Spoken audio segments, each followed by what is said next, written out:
राधे राधे सभी को। हरे कृष्णा कृष्ण कृष्ण हरे हरे, हरे राम राम राम हरे हरे।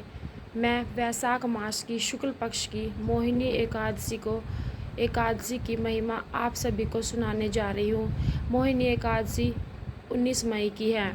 युधिष्ठिर ने पूछा, जनार्दन, वैशाख मास के शुक्ल पक्ष में किस नाम की एकादशी होती है, इसका क्या फल होता है तथा उसके लिए कौन सी विधि है। भगवान श्री कृष्ण बोले, महाराज, पूर्व काल में परम बुद्धिमान श्री रामचंद्र जी ने महर्षि वशिष्ठ से यह बात पूछी थी कि जिसे तुम मुझसे पूछ रहे हो। श्री राम ने कहा, भगवान, जो समस्त पापों का क्षय तथा सब प्रकार से दुखों का निवारण करने वाले व्रतों में उत्तम व्रत हो, उसे मैं सुनना चाहता हूँ। वशिष्ठ जी बोले, श्री राम, तुमने बहुत उत्तम बात पूछी है। मनुष्य तुम्हारा नाम लेने से ही सब पापों से शुद्ध हो जाता है, तथापि लोगों के हित की इच्छा से मैं पवित्रों में पवित्र उत्तम व्रत का वर्णन करूँगा। वैशाख मास के शुक्ल पक्ष में जो एकादशी होती है उसका नाम है मोहिनी एकादशी। वह सब पापों को हरने वाली और उत्तम है। इस व्रत के प्रभाव से मनुष्य मोह जाल और पातक समूह से छुटकारा पा जाते हैं।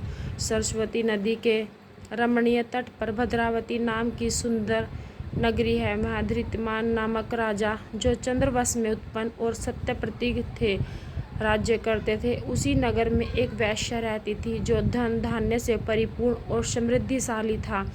उसका नाम था धनपाल।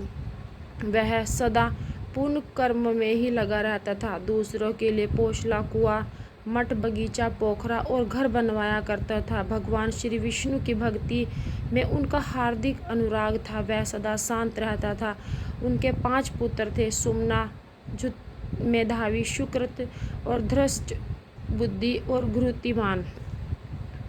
धृष्ट बुद्धि 5वां था। वह सदा बड़े बड़े पापों में ही संलग्न रहता था। जुए आदि दुर्व्यसनों में उसकी बड़ी आसक्ति थी। वह वैश्यों से मिलने के लिए ललायित रहता था। उसकी बुद्धि न तो देवताओं की पूजा में लगती थी, न पितरों की तथा न ब्राह्मणों के सत्कार में। वह दुष्ट आत्मा अन्याय के मार्ग पर चलकर पिता का धन बर्बाद किया करता था। एक दिन वह वैश्य के गले में बांह डाले चौराहे में घूमता देखा गया। तब पिता ने उसे घर से निकाल दिया तथा बंधु बांधवों ने भी उसका परित्याग कर दिया।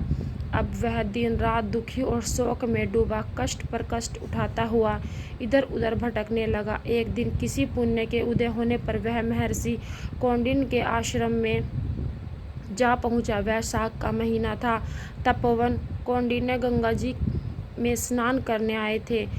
धृष्ट बुद्धि शोक के भार से पीड़ित हो मुनिवर कौंडिन्य के पास गया और हाथ जोड़कर सामने खड़ा हो गया। ब्राह्मण द्विज श्रेष्ठ, मुझ पर दया करे।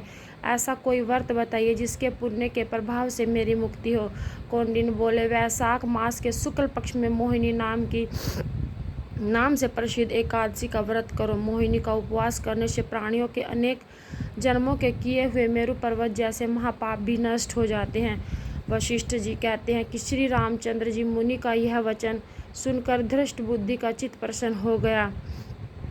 उन्हें कौंडिन्य के उपदेश से विधि पूर्वक मोहिनी एकादशी का व्रत किया। नरश्रेष्ठ, इस व्रत के करने से वह निष्पाप हो गया और दिव्य देह धारण कर गरुड़ पर आरूढ़ होकर सब प्रकार के उपद्रव्यों से रहित श्री विष्णु धाम को चला गया।